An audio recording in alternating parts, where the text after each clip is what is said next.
Before we begin, I want you to hit that subscribe button right now. Not because I'm asking you, but because you're about to witness something that will restore your faith in the power of dreams. Subscribe and turn on notifications so you never miss stories like this one. Marcus lived with his mother in a rusty Chevrolet sedan parked behind an abandoned warehouse on the outskirts of Nashville. Every morning before the sun came up, Marcus would wake to the sound of his mother coughing, her breath fogging in the cold air as she used their last bottle of water to wipe the sleep from his face before walking him to the public library where he could stay warm until school started. His clothes always smelled like the inside of that car, a mix of old upholstery and desperation, and the other kids made sure he knew it. But Marcus had something they didn't. He had his mother's old guitar, the one with the crack running down the side and 3 strings that were held together with hope and duct tape. At night, parked in the shadows, he would strum that broken instrument and sing songs his mother taught him, songs her own mother had sung back in Alabama, songs about hard times and harder roads. The day everything changed started like any other. Marcus walked past the theater where American Voices was holding auditions and saw the line stretching around the block. He stood there for 20 minutes, just watching people go in, some coming out crying, some coming out celebrating. A production assistant noticed him standing there, this skinny kid in a stained hoodie holding a guitar case held together with duct tape, and asked if he was here to audition. Marcus laughed and said he didn't have the $50 application fee. The assistant, a young woman named Sarah, looked at him for a long moment. She had been that kid once, the one who couldn't afford to dream. She pulled him aside and whispered something that would change everything. She told him about the golden buzzer, the one that sends someone straight to the live shows, and she told him that sometimes the production team holds slots for walk-ins, people they discover on the street. She walked him to a side door and told him to wait. 3 hours later, Marcus stood backstage, his hands shaking so badly he could barely hold his guitar. The stage manager looked at his cracked guitar case and almost sent him away, but something in Marcus' eyes made her pause. She gave him a bottle of water and told him to wait for his name. When they called him, the lights were so bright he couldn't see the judges at first.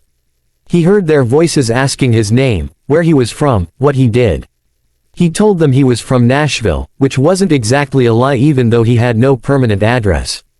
They asked about his guitar, and he told them it was his mother's. They asked what he was going to sing, and he said he had written a song himself. One of the judges leaned forward and asked what the song was about. Marcus looked down at his shoes, the ones with the holes in the soles that he had stuffed with cardboard that morning, and said, "It's about my mom." The music started, just a simple finger-picking pattern on those old strings, and then Marcus opened his mouth.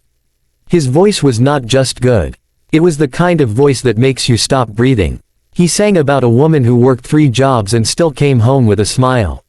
He sang about sleeping in a car and pretending it was an adventure. He sang about a crack in the ceiling that looked like a map to somewhere better. And as he sang, something happened in the audience. People started crying, not just tearing up, but full-on crying. Halfway through the song, one of the judges, the tough one who never smiled, took off his glasses and wiped his eyes. The female judge next to him reached for a tissue. Marcus kept singing, his eyes closed, pouring everything he had into those broken guitar strings. And then, just as he hit the final note, the most beautiful note he had ever sung, something unexpected happened. The audience started screaming. Marcus opened his eyes, confused, and saw all 4 judges standing. But it wasn't that. It was the 5th judge, the guest judge this season, a famous singer who had grown up poor herself. She was walking toward the golden buzzer. Marcus didn't understand what was happening. He thought maybe she was coming to hug him or say something nice. But she walked right past him, straight to the golden buzzer at the edge of the stage.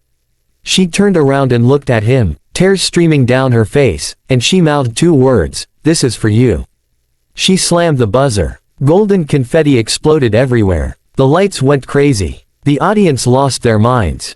And Marcus, this poor kid who had slept in a car the night before, fell to his knees and started crying so hard he couldn't breathe. The famous judge ran to him and held him, and through her tears she said something into his ear that the microphones caught. She said, "I slept in a car too. I know. But the twist was yet to come. As the confetti settled and the cameras kept rolling, Marcus looked up at the judges and said something that made the entire theater go silent. He said, "I can't accept this." The judges looked at each other confused. The famous judge asked why not.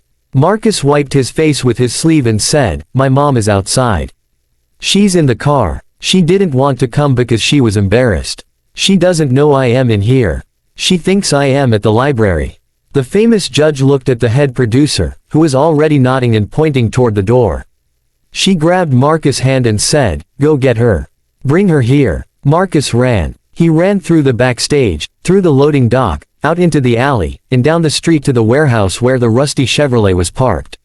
His mother was sitting in the driver's seat, reading a paperback book by the light of her phone, trying to stretch their last dollar until his next free school lunch the next day. He banged on the window and she jumped, dropping the phone. When she rolled down the window, he was crying so hard he could barely speak. "Mama," he gasped. "Mama, you have to come. I won. I won the golden buzzer." She didn't understand. She thought he was in trouble, thought someone had hurt him. He grabbed her hand and pulled her out of the car, and they ran together, this woman in her worn uniform from the diner where she worked the night shift, and this boy with his broken guitar, running toward the lights, toward the cameras, toward a future they never dared to imagine. When they walked onto that stage together, mother and son, holding hands, the audience stood up again. The famous judge walked over to Marcus' mother and hugged her, and whispered something that made the woman break down. Later, people would ask what she said. The famous judge never repeated it publicly, but Marcus' mother told a reporter years afterward. She said, "I know how hard you fought to keep him. I know because my mother fought for me. You won. You both won." And that's the moment they played on every news channel for a week. That's the moment that got 50 million views. That's the moment that changed everything for a boy who slept in a car and sang about his mother. Before we go, I want to hear from you. Where are you watching from today? Drop it in the comments. Let me know what part of the country you're in, and if this story touched your heart, share it with someone who needs to hear it today.